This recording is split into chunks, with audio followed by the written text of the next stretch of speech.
नमस्कार, आप देख रहे हैं आर्या न्यूज। मैं हूं रविशेखर। शुरुआत करते हैं बुलेटिन की देश दुनिया की कुछ अहम खबरों के साथ। प्रधानमंत्री नरेंद्र मोदी ने वीडियो कॉन्फ्रेंसिंग के जरिए दूसरी voice of global south summit के उद्घाटन सत्र को संबोधित करते हुए कहा कि वॉइस ऑफ ग्लोबल साउथ 21वीं सदी की बदलती हुई दुनिया का सबसे अनूठा मंच है। भौगोलिक रूप से ग्लोबल साउथ हमेशा से रहा है, लेकिन उसे इस प्रकार से आवाज़ पहली बार मिल रही है। यह हमारे साझा प्रयासों से हो पाया है। हम 100 से ज़्यादा अलग अलग देश हैं, लेकिन हमारे हित समान हैं, हमारी प्राथमिकताएं समान हैं। पीएम मोदी ने कहा कि पिछले साल दिसंबर में जब भारत ने G20 की अध्यक्षता संभाली, तब हमने इससे ग्लोबल साउथ के देशों की आवाज़ को आगे बढ़ाना अपनी प्राथमिकता मानी। सुनिए उन्होंने क्या कहा। एक्सेलेंसी जी, दूसरी voice of global south summit के उद्घाटन सत्र में 140 करोड़ भारतवासियों की ओर से मैं आप सभी का हार्दिक स्वागत करता हूं। वॉइस ऑफ ग्लोबल साउथ 21वीं सदी की बदलती हुई दुनिया का सबसे अनूठा मंच है। भौगोलिक रूप से तो ग्लोबल साउथ तो हमेशा से रहा है, लेकिन उसे इस प्रकार से वॉइस पहली बार मिल रही है और यह हम सभी के साझा प्रयासों से संभव हुआ है। हम 100 से ज्यादा अलग अलग देश हैं, लेकिन हमारे हित समान है, हमारी प्राथमिकताएं समान है। फ्रेंड्स, पिछले वर्ष दिसंबर में जब भारत ने G20 की अध्यक्षता संभाली, तो हमने इस फोरम में ग्लोबल साउथ के देशों की आवाज को आगे बढ़ाना अपना दायित्व माना। हमारी प्राथमिकता थी कि G20 को ग्लोबल स्केल पर समावेशी और ह्यूमन सेंट्रिक बनाया जाए। हमारी कोशिश थी कि G20 का फोकस हो development of the people, by the people and for the people. इसी उद्देश्य से हमने इस वर्ष जनवरी में पहली बार voice of global south summit का आयोजन किया। भारत के अलग अलग राज्यों में हुई G20 की 200 से अधिक बैठकों में हमने ग्लोबल साउथ की प्राथमिकताओं को प्रमुखता दी। इसका नतीजा रहा कि न्यू दिल्ली लीडर्स डिक्लेरेशन में ग्लोबल साउथ के विषयों पर हमें सबकी सहमति हासिल करने में कामयाबी मिली। आशा करते हैं कि आप सभी इससे जुड़ेंगे। भारत मानता है कि नई टेक्नोलॉजी नॉर्थ और साउथ के बीच दूरियां बढ़ाने का नया स्रोत नहीं बनना चाहिए। एक्सेलेंसी जी, दूसरी voice of global south summit. Madhya Pradesh में विधानसभा चुनाव को लेकर आज मतदान जारी है। वहीं इसको लेकर केंद्रीय मंत्री नरेंद्र सिंह तोमर ने कहा कि पूरे मध्य प्रदेश में भाजपा की लहर चल रही है। भाजपा के पक्ष में वातावरण है। केंद्र राज्य सरकार की योजनाओं और विकास को पसंद किया जा रहा है और इसके आधार पर मैं विश्वासपूर्ण कह सकता हूं कि भाजपा मध्य प्रदेश में स्पष्ट बहुमत की सरकार बनाएगी। सुनिए उन्होंने क्या कहा। भारतीय जनता पार्टी की लहर पूरे मध्य प्रदेश में चल रही है। भारतीय जनता पार्टी के पक्ष में वातावरण है। केंद्र सरकार राज्य सरकार की योजनाएं और विकास को पसंद किया जा रहा है। इसके आधार पर मैं विश्वासपूर्वक कह सकता हूं, भारतीय जनता पार्टी मध्य प्रदेश में स्पष्ट बहुमत की सरकार बनाएगी। आज मतदान का दिन है। मैं अपने मतदान केंद्र पर मतदान करने के लिए आया हूं और यहां पर मतदान किया है। यहां पर भी जो वातावरण देखने को मिल रहा है वो सारा का सारा वातावरण भारतीय जनता पार्टी के पक्ष में।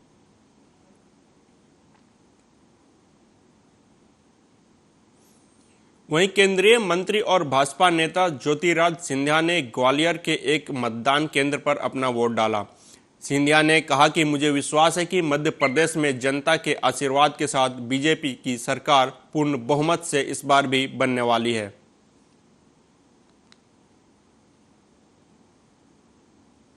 भारतीय जनता पार्टी की सरकार पूर्ण बहुमत के साथ मध्य प्रदेश में जनता के आशीर्वाद के साथ इस बार भी बनने जा रही है। बढ़ते हैं अगली खबर की तरफ। भाजपा के घोषणा पत्र पर राजस्थान के मुख्यमंत्री अशोक गहलोत ने कहा कि बीजेपी ने होमवर्क नहीं किया, क्योंकि जो स्कीम हमने लागू की है उसी को घुमा फिरा कर दिखाया गया है। उन्होंने जनता को बहुत निराश किया है और इनके घोषणा पत्र में कुछ दम नहीं है। कुछ नयापन तो है नहीं। मेरे हिसाब से तो उन्होंने होमवर्क भी नहीं किया है, क्योंकि जो स्कीम हमारी लागू है ऑलरेडी या लागू होने की हमने गारंटी दी है उसी को घुमा फिरा के दिखा गया है। बहुत ही निराश किया जनता को भी और कुछ दम नहीं मैनिफेस्टो के अंदर। इसलिए मैंने कहा होमवर्क कम किया दिखता है। ये 450 में सिलेंडर पे आ गए हैं सर, तो केंद्र सरकार को भी आना चाहिए।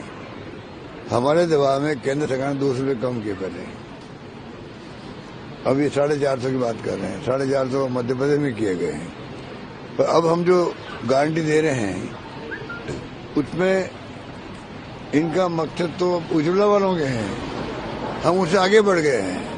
अब जो नई गारंटी हमने दी है उसके अंदर हमने कहा उज्ज्वला के अलावा भी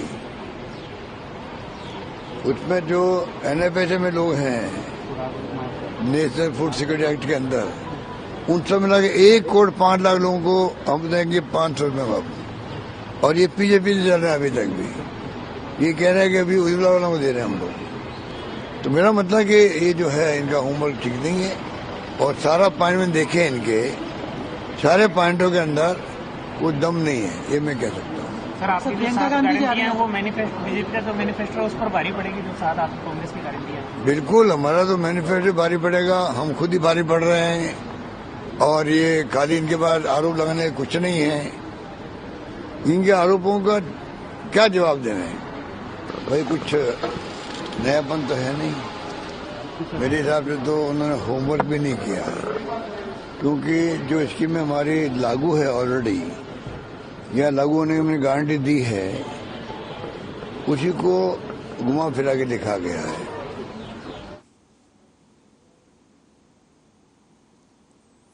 उधर जम्मू कश्मीर के कुलगाम में समनू इलाके में आतंकियों के खिलाफ सुरक्षा बलों का संयुक्त अभियान दूसरे दिन भी जारी है।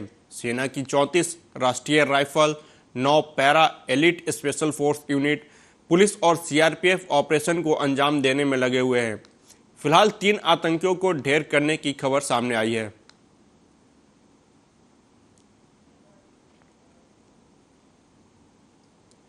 मुंबई में शिवसेना प्रमुख और महाराष्ट्र के पूर्व CM उद्धव ठाकरे, रश्मि ठाकरे, आदित्य ठाकरे और अन्य नेताओं ने बाला साहब ठाकरे के स्मारक पर श्रद्धांजलि अर्पित की।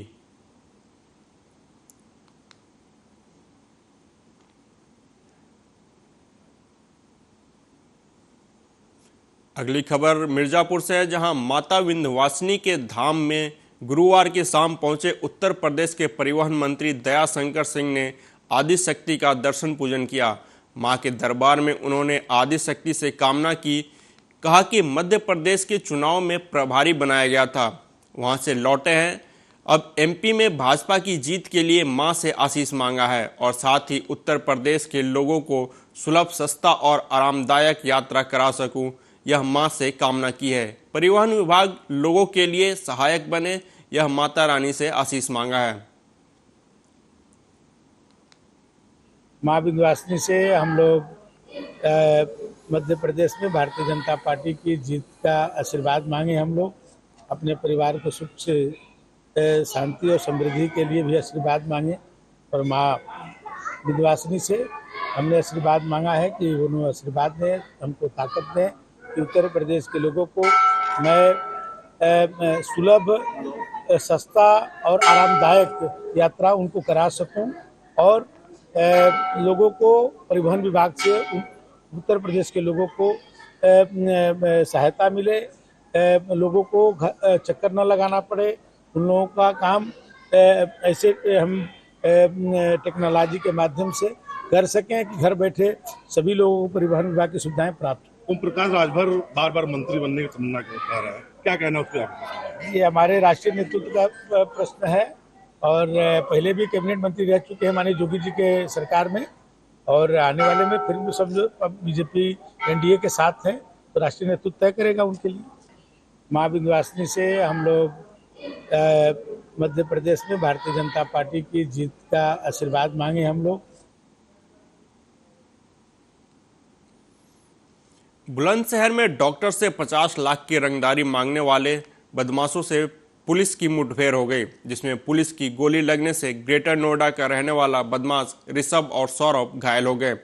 आरोपियों ने काकोड़ के एक डॉक्टर से 50 लाख की रंगदारी मांगी थी। घायल बदमाशों को अस्पताल में भर्ती कराया गया है। वहीं पुलिस दोनों का आपराधिक इतिहास खंगालने में जुटी हुई है। आरोपियों के पास से बाइक, 2 तमंचे, 5 जिंदा और 2 खोखा कारतूस बरामद किया गया है। यही जब इन्फॉर्मेशन ककोड़ पुलिस को मिली तो ककोड़ पुलिस द्वारा प्लानिंग करके उस स्पॉट पर नाकाबंदी करी गई। 2 संदिग्ध व्यक्ति मौके पर पहुंचे, उनको गिरफ्तार करने का प्रयास पुलिस द्वारा किया गया। पुलिस को देखकर उन्होंने पुलिस पार्टी के ऊपर फायर खोला और वहां से भाग गए। इसकी रिपोर्ट ककोड़ पुलिस द्वारा डेल्टा को दी गई। डेल्टा ने संबंधित सब थानों को बताया गया। इस इंफॉर्मेशन पर चोला थाना द्वारा भी कार्रवाई करी गई। ये जो 2 संदिग्ध व्यक्ति थे, ये चोला ककोड़ रोड की तरफ भागे। ककोड़ पुलिस द्वारा इनका पीछा किया जा रहा था। आगे से चोला थाने की पुलिस को आता देख ये कच्चे रास्ते की तरफ मुड़ गए। पुलिस द्वारा इनका घेराव किया गया। पुलिस के द्वारा घेरे जाने पर इन्हें पुलिस के ऊपर फिर फायर खोला। आत्मरक्षार्थ में पुलिस द्वारा कार्रवाई करी गई, जिसमें दोनों संदिग्ध व्यक्ति घायल हुए, जिनकी पहचान हुई है ऋषभ पुत्र कुंवरपाल एवं सौरभ पुत्र संजय। ये दोनों भयानकपुर के हैं, थाना जेवर के।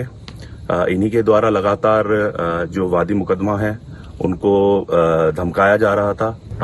यही जब इन्फॉर्मेशन ककोड़ पुलिस। उधर हापुड़ के थाना कपूरपुर पुलिस की गोकसों से मुठभेड़ हो गई। जवाबी कार्रवाई में एक गोकस बदमाश घायल हो गया, जिसे घायल अवस्था में गिरफ्तार कर लिया गया। बता दें कि गिरफ्तार बदमाश अपने साथियों के साथ मिलकर ईख के खेत में गोकसी की फिराक में था, जिसके कब्जे से एक प्रतिबंधित जीवित पशु, अवैध असलाह, जिंदा और खोखा कारतूस और एक स्प्लेंडर बाइक समेत पशु काटने का उपकरण बरामद किया गया है। प्रारंभिक पूछताछ में गिरफ्तार गोकस ने अपना नाम शकील बताया, जो हापुड़ के बझेड़ा कला का रहने वाला है। वहीं गिरफ्तार बदमाश के 2 अन्य साथी अंधेरे का फायदा उठाकर फरार हो गए हैं, जिनकी तलाश की जा रही है। गश्त के दौरान कपूरपुर पुलिस को सूचना मिली कि 3 गोकस जिंदा गोवंश के साथ कपूरपुर बजेड़ा कला के जंगलों में गोकसी करने जा रहे हैं और उनके पास हथियार भी मौजूद हैं। इस सूचना पर कपूरपुर पुलिस मौके पर पहुंची तो उन गोकसों ने पुलिस पर फायर किया और जवाबी कार्रवाई में एक गोकस के दाहिने पैर में गोली लगी है और 2 गोकस अंधेरे का फ़ायदा उठाकर भाग गए हैं और एक गोकस की गिरफ्तारी हुई है, जिसको मेडिकल के लिए CSC दौराना ले जाया गया है और 2 गोकसों की तलाश जारी है और मौके पर 2 छुरा, 1 दाव, 1 तमंचा, 1 जिंदा कारतूस, 1 खोखा कारतूस और रस्सा और 1 जिंदा गोवंश।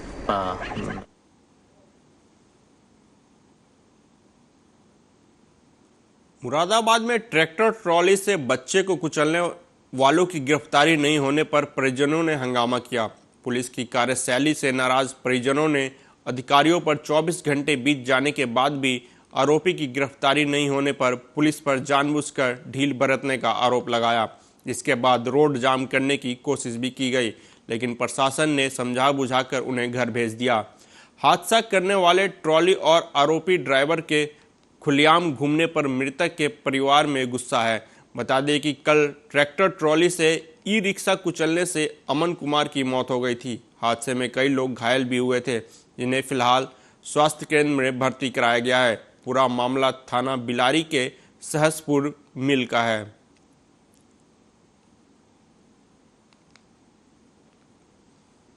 और मामला ये है, कल शाम एक्सीडेंट हुआ था। ट्रैक्टर वाले ने टीवी में जो लोग जा रहे थे, उसके एक लड़के का एक्सपायर हो गया था और एक लड़का सरकारी अस्पताल में मोड़ा भेज दिया गया और उसकी भी गंभीर हालत है। बात यह है, जिसके नाम दर्ज रिपोर्ट करी है, ना तो उसका ट्रैक्टर में पकड़ा गया है अभी तक, ना उस आदमी को हाथ आया कोई। ये ट्रैक्टर वाले को पहचान लिया गाँव के पास है वो। ट्रैक्टर में क्या सामान था उसमें? वो खाली था, गन्ना उतर जा रहा था वो, और वो शराब के नशे में था कि तेज गया था गाँव में निकल के, बहुत तेज। क्या नाम है जिसके नाम पर हरवीर सिंह छज्जू, चांदपुर करने के भाई। ट्रैक्टर कहाँ पे? ट्रैक्टर नीला था। और मामला ये है, कल शाम एक्सीडेंट हुआ था। ट्रैक्टर वाले ने क्या, मैं तो घर पे ही नहीं था, मैं तो ससुराल में था। मेरा बेटा जो ट्री में आ रहा था, इसने ट्रैक्टर वाले ने उल्टे हाथ दारू पी के खुद मारा इसने जबरदस्ती। उम्र कितनी होगी आपकी बेटी की?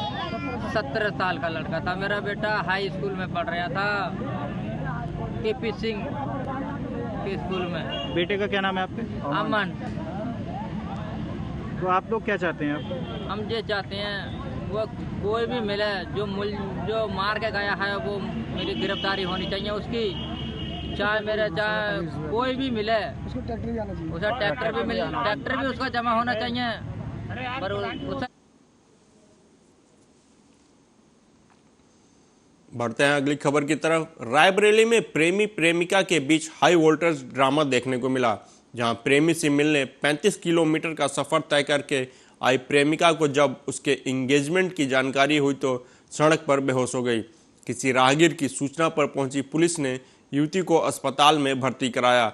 उधर प्रेमी को मामले की जानकारी हुई तो शेरवानी पहने हुए जिला अस्पताल पहुंच गया, जहां घंटों हाई वोल्टेज ड्रामा चलता रहा। प्रेमी लोक लाज की दुहाई देकर उसे समझाने की कोशिश करता रहा।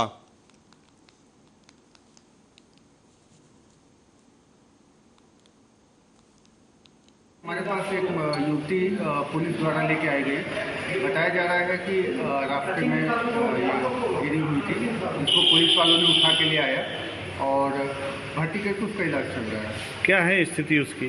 स्थिति अभी स्थिर बनी हुई है, आगे जांच में पता चलेगा कि क्या है दिक्कत। कहाँ से लेकर आए हैं इसको? ये पास में ही एक क्षेत्र है, लड़की जो है सलोन की रहने वाली है, ये बताया जा रहा है। और आगे कोई शादी वादी का मामला था क्या? अभी परिजनों द्वारा अभी साफ साफ ये चीज़ें नहीं बताई गई है, लेकिन आगे जांच में ये चीज़ें पता चलेगी। ये हम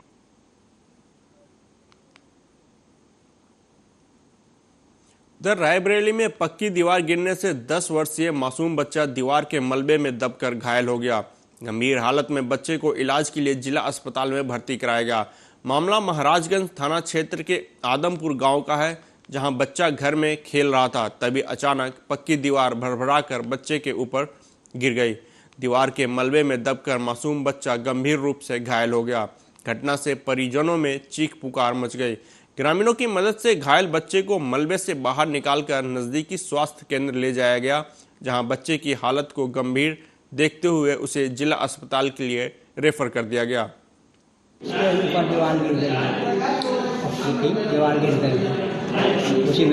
पुरानी दीवार थी या नई बन रही थी? नई बन नहीं रही थी। ये हमारे पास ये इंद्रकेश नाम का बच्चा, जिसकी उम्र तकरीबन 12 वर्ष से परिजनों द्वारा लेके आया गया है। परिजनों द्वारा बताया जा रहा है कि दीवार के चपेट में दीवार गिरने से बच्चे को चोट आई है। बच्चा काफ़ी गंभीर है, भर्ती करके उसका इलाज चल रहा है।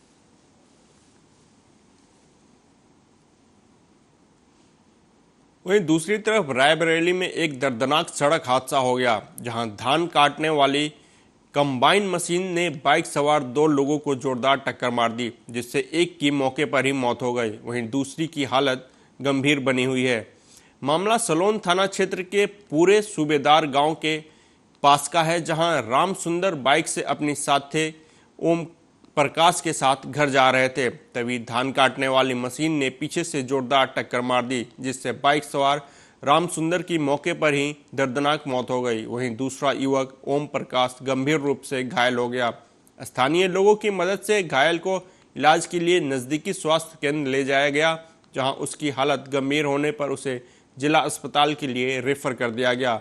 वहीं सूचना पर पहुंची पुलिस ने युवक के शव को कब्जे में लेकर पोस्टमार्टम के लिए भेज दिया है।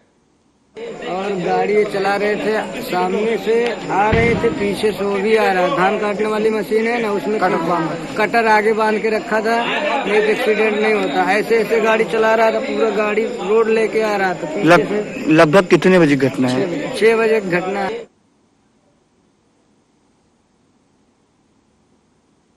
मध्य प्रदेश की खेल मंत्री यशोधरा राजे सिंधिया आज सुबह ग्वालियर से चलकर शिवपुरी पहुंची, जहां उन्होंने पोलिंग बूथ क्रमांक 152 पर अपना पहला वोट डाला। क्योंकि खेल मंत्री यशोधरा राजे सिंधिया हमेशा से ही इस मतदान केंद्र पर अपना पहला वोट डालती आ रही हैं। वहीं खेल मंत्री यशोधरा राजे सिंधिया ने मीडिया से बात करते हुए कहा कि हर व्यक्ति को अपने मत का प्रयोग करना चाहिए। दूसरी तरफ उन्होंने शिवपुरी विधानसभा क्षेत्र से प्रत्याशी देवेंद्र जैन की जीत और मध्य प्रदेश में बीजेपी सरकार बनने की कामना भी की। नंबर 1 पेयजल की समस्या का हल हमेशा बात की है, कैंडिडेट के बारे में बात की है। वो तो आपके द्वारा कांग्रेस के प्रत्याशी पर लगातार आरोप लगाए गए, जबकि कांग्रेस के प्रत्याशी द्वारा आपके खिलाफ किसी तरह की कोई बात नहीं की। बिल्कुल राइट, क्योंकि अपराधी भले आदमी को क्या आरोप लगाए। अच्छे से मतदाता अपना वोट दें, सबका अधिकार है वोट करना। आज उस अधिकार के रूप में मैं यहाँ आज आई हूँ। सबसे पहला वोट मेरा हमेशा रहता है इस पोलिंग बूथ पे, और देवेंद्र जी के लिए, भारतीय जनता पार्टी के लिए सबसे ज़्यादा वोट मिले, यही अपनी कामना है। मेहनत बहुत करी है यहाँ क्षेत्र में, तो मुझे लगता है कि मतदाता देखेगा कि भारतीय जनता पार्टी हमेशा उन्हीं का काम करती है, जनता का, और सरकार वापस आए। कैसा लग रहा है इस बार? क्या मतलब जो पहले जो प्रचंड बहुमत मिला था, तो इस बार भी है इसी तरह की सरकार प्रचंड बहुमत? मैं कह नहीं सकती, क्योंकि मैं इस बार मेरी तबीयत की वजह से मैं घूम नहीं पाई।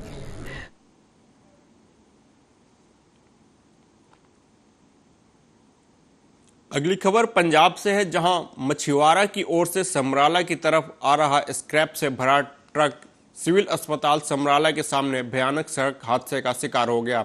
हादसा इतना भयानक था कि ट्रक हाई वोल्टेज बिजली के खंभों को उखाड़ते हुए दुकान में जा घुसा और ट्रक ड्राइवर की मौके पर ही मौत हो गई।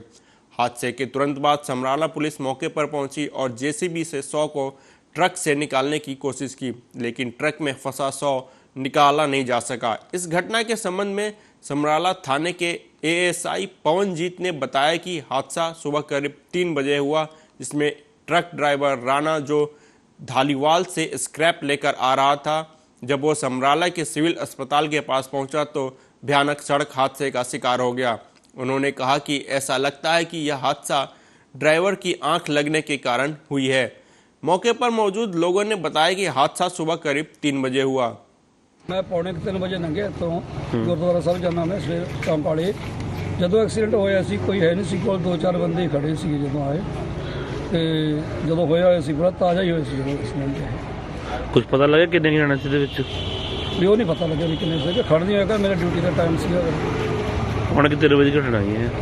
ਕਿੱਧਰਲੇ ਪਾਸੇ ਗੱਡੀ ਆ ਰਹੀ ਸੀ? ਇਹ ਗੱਡੀ ਆ ਸੀ ਆਪਣੇ ਮਾਛੀਵਾੜੇ ਕੰਨੀ ਪਰਿਓ। ਇਹ ਐਕਸੀਡੈਂਟ ਇਹਨਾਂ ਤੜਕੇ 3 AM ਤੇ ਹੋਇਆ ਐਕਸੀਡੈਂਟ।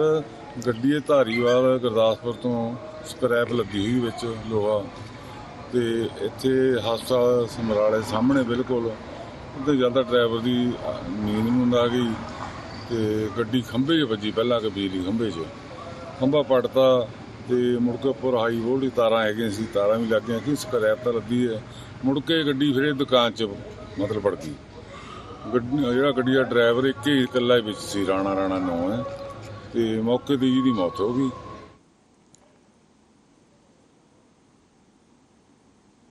फिलहाल इस बुलेटिन में मेरे साथ इतना ही। देश दुनिया की तमाम खबरों के लिए देखते रहिए आर्या न्यूज़। नमस्कार।